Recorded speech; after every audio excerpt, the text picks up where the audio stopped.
India ഇപ്പോൾ ഭരിക്കുന്നത് വിചാരധാരയെ അവരുടെ തത്വശാസ്ത്രമായി ഉയർത്തിപ്പിടിക്കുന്ന ഒരു ഭരണകൂടമാണ്. അവരിൽ നിന്ന് നമുക്ക് ഇതേ പ്രതീക്ഷിക്കാൻ കഴിയൂ. അവർ കേക്കുമായി വരുന്നു, അവർ പ്രാർത്ഥനയിൽ പങ്കെടുക്കുന്നു, കുർബാനയിൽ പങ്കെടുക്കുന്നു. അതൊക്കെ നാടകമാണ്. ഒരു കുട്ടി ഉണ്ടാവുന്ന ബയോളജിക്കൽ പ്രോസസ്സ് നിങ്ങളൊന്ന് വിശദീകരിക്കാമോ എന്നാ മനുഷ്യൻ ആ സ്ത്രീയുടെ മുഖത്ത് നോക്കി ചോദിക്കുകയാണ്. അപ്പൊ ഈ വെറുപ്പ് എവിടെ? ഇത് അടിസ്ഥാനപരമായ പ്രശ്നം ഇവർ ഉൽപ്പാദിപ്പിക്കുന്ന വെറുപ്പാണ്. ഈ വെറുപ്പ് എവിടെ വരുന്നു ചോദിച്ചാൽ ഇത് സംഘപരിവാറിന്റെ RSSന്റെ ഐഡിയോളജിയിൽ നിന്നാണ്. 4 വോട്ടിന് വേണ്ടി എത്ര ചിരിച്ചു കാണിച്ചാലും അവർക്ക് അതിന്റെ അടിസ്ഥാന സ്വഭാവം മാറ്റിവെക്കാൻ കഴിയില്ല. ഈ കേക്കിന്റെ മധുരമുള്ളത് കേരളത്തിൽ മാത്രമാണ് അഭിലാഷ്. ബാക്കി എല്ലായിടത്തും സംഘപരിവാർ അതിന്റെ അജണ്ട ഒളിച്ചു വെച്ചിട്ടില്ല.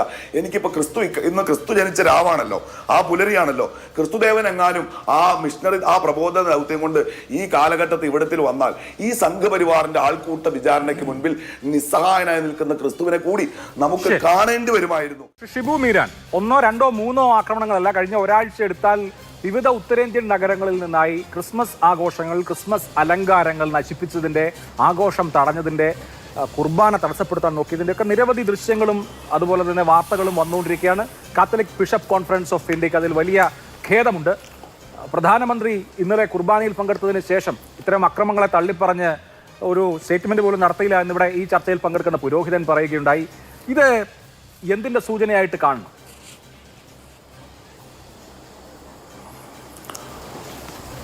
അഭിലാഷ്, ഒരു ബൈബിൾ വചനമുണ്ട്, ദുഷ്ടത വിട്ടകന്ന് ഗുണം തേടുക, സമാധാനം അന്വേഷിച്ച് കണ്ടെത്തുക എന്നാണ്. ഇന്നത്തെ ഇന്ത്യയിലെ ഈ ക്രിസ്മസ് ദിവസം ആ വാക്കുകൾ വളരെ പ്രസക്തമാണ് എന്ന് ഞാൻ വിചാരിക്കുകയാണ്. ഇവിടെ ഇപ്പോൾ ഈ ചർച്ച ആരംഭിച്ച ഘട്ടത്തിൽ നമ്മളിപ്പോൾ അഭിലാഷ് കാണിച്ച കുറേയേറെ ദൃശ്യങ്ങളുണ്ട്. മധ്യപ്രദേശിൽ നിന്നുണ്ട്, രാജസ്ഥാനിൽ നിന്നുണ്ട്, ഛത്തീസ്ഗഡിൽ നിന്നുണ്ട്, UPയിലെ ബറേലിയിൽ നിന്നുണ്ട്. ഇതൊക്കെ ഇന്നത്തെ ദിവസം നാഷണൽ മീഡിയ റിപ്പോർട്ട് ചെയ്തുകൊണ്ടിരിക്കുന്ന, രാജ്യം ചർച്ച ചെയ്യുന്ന ദൃശ്യങ്ങളാണ്. പക്ഷെ അതൊക്കെ സത്യമാണോ എന്ന സംശയമാണ് ഇവിടെ ചിലർക്ക് ഉന്നയിക്കുന്നത്. ഇപ്പൊ യൂദാസ് ക്രിസ്തുവിനെ 30 വെള്ളിക്കാശിനാണ് ഒറ്റ കൊടുത്തത്. പക്ഷെ നമ്മൾ യൂദാസിനെ കുറിച്ച് പിന്നീട് പഠിക്കുമ്പോൾ അയാൾ ആ 30 വെള്ളിക്കാശ് കൊണ്ട് സുഖിച്ച് ജീവിക്കുകയല്ല ചെയ്തത്. അത് ഒറ്റ കൊടുത്തു കഴിഞ്ഞപ്പോൾ അയാൾക്കൊരു കുറ്റബോധം തോന്നി, അയാൾ ആത്മഹത്യ ചെയ്തതെന്നാണ് ഞാൻ വായിച്ചിട്ടുള്ളത്. ഇവിടെ ഇരിക്കുന്ന അച്ഛന് വേണമെങ്കിൽ നേരെ തിരുത്താവുന്നതാണ്. ഇവിടെ ചിലര് യൂദാസിനേക്കാൾ മോശമാണ്. എന്തൊക്കെയോ അപ്പകഷ്ണങ്ങൾക്ക് വേണ്ടി കൺമുന്നിൽ കാണുന്ന ഈ കൊടും ക്രൂരതകളെ അവർ മറച്ചു വെക്കാനും അതിനൊക്കെ ന്യായീകരിക്കാനും കാണുമ്പോൾ അങ്ങേയറ്റം അറപ്പ് തോന്നുന്ന രൂപത്തിൽ അതിനൊക്കെ പരിഹസിക്കാനും ശ്രമിക്കുന്നത് കാണുമ്പോൾ വിഷമം തോന്നുന്നുണ്ട്. അഭിലാഷ, ഇതൊരു അടിസ്ഥാനപരമായ രോഗമാണ്. ഇന്ത്യ ഇപ്പോൾ ഭരിക്കുന്നത് വിചാരധാരയെ അവരുടെ തത്വശാസ്ത്രമായി ഉയർത്തിപ്പിടിക്കുന്ന ഒരു ഭരണകൂടമാണ്. അവരിൽ നിന്ന് നമുക്ക് ഇതേ പ്രതീക്ഷിക്കാൻ കഴിയൂ. അവർ കേക്കുമായി വരുന്നു, അവർ പ്രാർത്ഥനയിൽ പങ്കെടുക്കുന്നു, കുർബാനയിൽ പങ്കെടുക്കുന്നു. അതൊക്കെ നാടകമാണ്. അടിസ്ഥാനപരമായ അവരുടെ സ്വഭാവം എന്താണ്? ഇപ്പോൾ ഒറീസയിൽ അവിടുത്തെ ഒരു ദൃശ്യം അഭിലാഷ് കാണിച്ചല്ലോ. ഈ സാന്താക്ലോസിന്റെ തൊപ്പിയും മറ്റും വിൽക്കുന്ന ആളുകൾ ആട്ടിപ്പായിക്കുന്നു.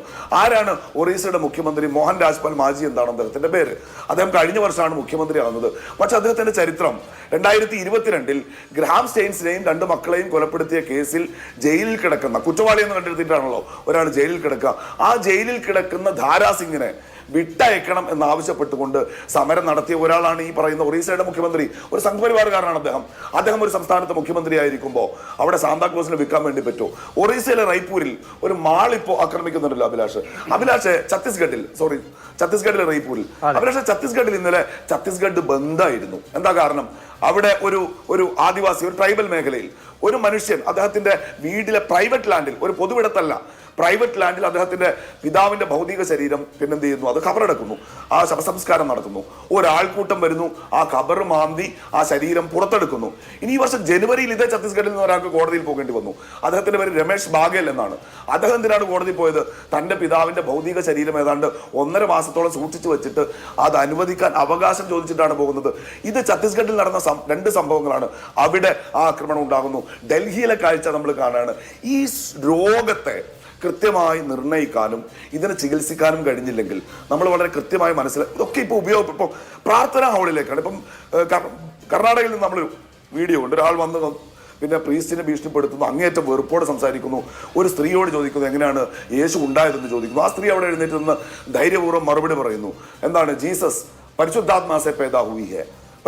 പവിത്ര ആത്മാസെ, പരിശുദ്ധാത്മാവിൽ നിന്ന് ജനിച്ച ആളാണ് ക്രീസസ് എന്ന് അദ്ദേഹം ആ സ്ത്രീ മറുപടി കൊടുക്കുമ്പോൾ ഇദ്ദേഹം ചോദിക്കുന്നത്, ഇത് നിങ്ങൾക്ക് ഗൈനക്കോളജിസ്റ്റിനോട് പറയാൻ പറ്റുമോ? ഒരു കുട്ടി ഉണ്ടാവുന്ന ബയോളജിക്കൽ പ്രോസസ് നിങ്ങളൊന്ന് വിശദീകരിക്കാമോ? എന്നാ മനുഷ്യൻ ആ സ്ത്രീയുടെ മുഖത്ത് നോക്കി ചോദിക്കുകയാണ്. അപ്പൊ ഈ വെറുപ്പ് എവിടെ? ഇത് അടിസ്ഥാനപരമായ പ്രശ്നം ഇവർ ഉൽപ്പാദിപ്പിക്കുന്ന വെറുപ്പാണ്. ഈ വെറുപ്പ് എവിടെ വരുന്നു ചോദിച്ചാൽ ഇത് സംഘപരിവാറിന്റെ RSSന്റെ ഐഡിയോളജിയിൽ നിന്നാണ്. 4 വോട്ടിന് വേണ്ടി എത്ര ചിരിച്ചു കാണിച്ചാലും അവർക്ക് അതിന്റെ അടിസ്ഥാന സ്വഭാവം മാറ്റിവെക്കാൻ കഴിയില്ല എന്ന കൃത്യമായ സൂചന ഈ സംഭവങ്ങൾക്ക് പിറകിലുണ്ട്. ഇപ്പൊ ഇത് മുഴുവൻ ദുരുപയോഗം. കാര്യം കൂടി ഞാൻ പറയാം. ശ്രദ്ധിക്കുന്നുണ്ട്. എന്റെ കെന്നഡി ചേട്ടാ നിങ്ങൾ സംസാരിക്കുമ്പോൾ ഞാൻ നിശബ്ദനായിരുന്നല്ലോ. ഞാൻ പറയുമ്പോൾ അഭിലാഷിനോടാ പറഞ്ഞത്. അഭിലാഷിനെ ഓർപ്പിച്ചതാ. എനിക്കാണ് ചേട്ടാ, എനിക്കാ ബുദ്ധിമുട്ട്. ഞാൻ പെട്ടെന്ന് തീർക്കാം. കെന്നഡി ചേട്ടാ, ഒറ്റ മിനിറ്റ് പെട്ടെന്ന് തീർക്കാം.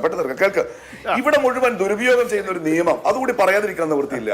അഭിലാഷേ, ഈ പ്രാർത്ഥനാ ഹാളിൽ ഇതിനിവർ പറയുന്നത് മതപരിവർത്തനം നടത്തുന്നു എന്നാണ് പറയുന്നത്. ഞാൻ ചോദിക്കട്ടെ, മതം പ്രൊപ്പഗേറ്റ് ചെയ്യാൻ സ്വാതന്ത്ര്യമുള്ള ഫണ്ടമെന്റൽ റൈറ്റ് ഉള്ള ഒരു രാജ്യമല്ലേ ഇതെങ്ങനെ ബൈപ്പാസ് ചെയ്യുന്നത്?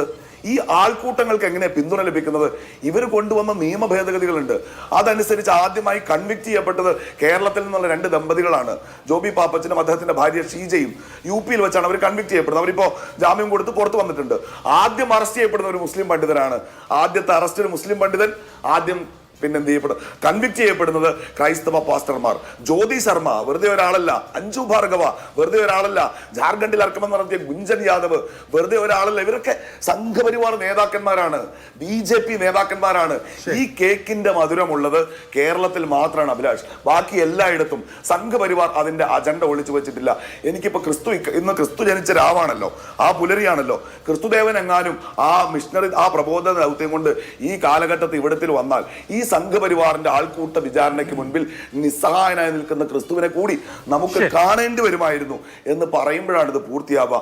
മതന്യൂനപക്ഷങ്ങളുടെ, മതേതരവാദികളുടെ, ഭരണഘടന മുന്നോട്ട് നൽകുന്ന അവകാശങ്ങൾ ഉയർത്തിപ്പിടിക്കുന്നവരുടെ വലിയ പോരാട്ടമാണ് ഇവിടെ ഉയർന്നു വരേണ്ടത് എന്ന് കാണുന്ന ഒരാളാണ് ഞാൻ. അതല്ലാതെ ഈ വെറുപ്പിനും ഈ പരിഹാസത്തിനും ഒരു മറുമറുതി ഈ രാജ്യത്തില്ല അഭിലാഷ്.